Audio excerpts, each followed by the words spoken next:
Hi, I'm part of the Sync 3 core team at the Michigan offices, and I'm here to show you the new Sync 3. We've recently released it. It's out on several cars today. We launched with the Fiesta, the MKC, and the Escape, and all future cars coming out through Ford and any new model years will have Sync 3 in it, so look for it. And starting off with what this guy is, I'm going to show you. For those that are familiar with the last generation, it looks completely different. We completely rebuilt it from the ground up. It used to be a Windows platform. We're now using QNX. We've increased the hardware power, so it's much faster.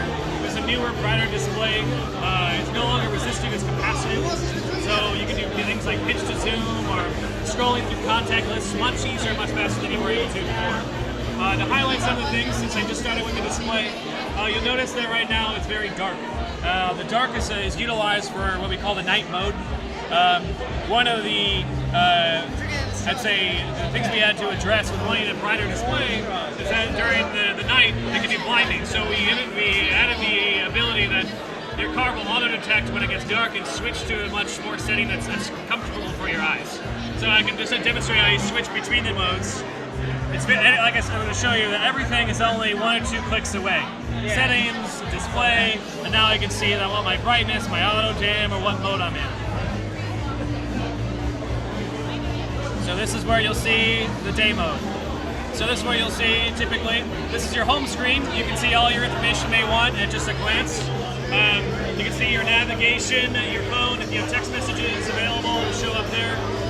Also, you can see what media you're listening to. Moving on from the display, there's a lot of things that we worked on. Start off with the voice. The voice system is way better than it was in the last system. We worked really hard on clearing up some of the clunkiness and the decision trees you had to navigate through to get to the content that you want. Really focused on, one example is audio. So in past systems, you may have had to specify, I want to go to USB, and then you say play artist or play album. Now you can just say play artist, the Black Keys, and it'll go to that artist. Say you just want a radio station. You don't have to say FM, 95.5. You can just say 95.5 or 96.3, 96.3. It understands you. And it understands that's an FM channel, it'll just move. For satellite, it actually is even better. It understands if you're close to the channel name, but you don't know it exactly, it'll understand it. So I believe the channel name for NPR is called NPR Now. So you can just say NPR, and it'll tune to Sirius satellite, NPR channel 122 or something like that.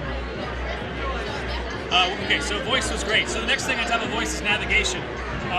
No longer do you have to spell out, enunciate each number of the house address or street address you're going to. You can say it how you might naturally say it, like 20,300 Rotunda Drive. That's an office building in February.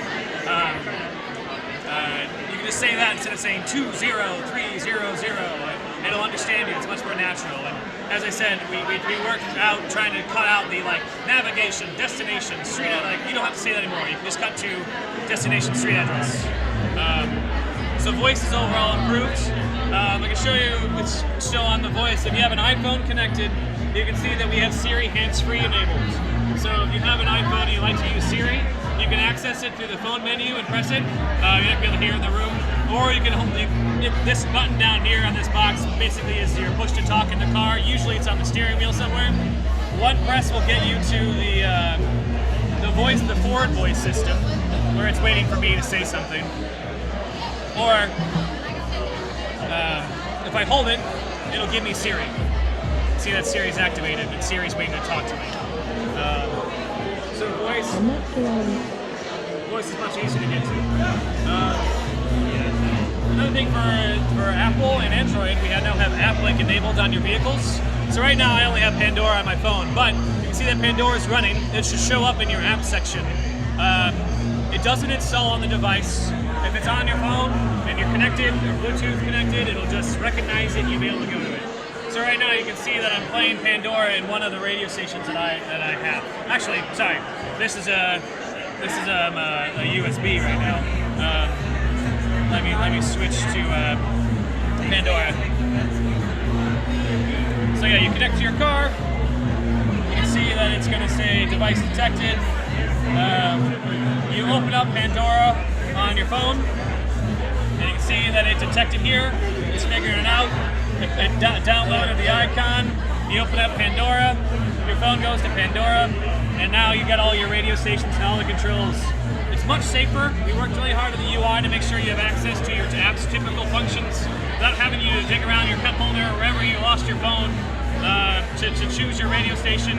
Now you have a much bigger screen to search through the radio stations you may want to listen to, or give a thumbs up or thumbs down. And this works for Pandora, Spotify, Last.fm, iHeartRadio, Stitcher, and a number of the big name apps that are out there. My name is Paul Simmons. I'm CEO and Chief Scientist at Cerebrum, and we're doing brain training in virtual reality. We want to make you smarter in VR.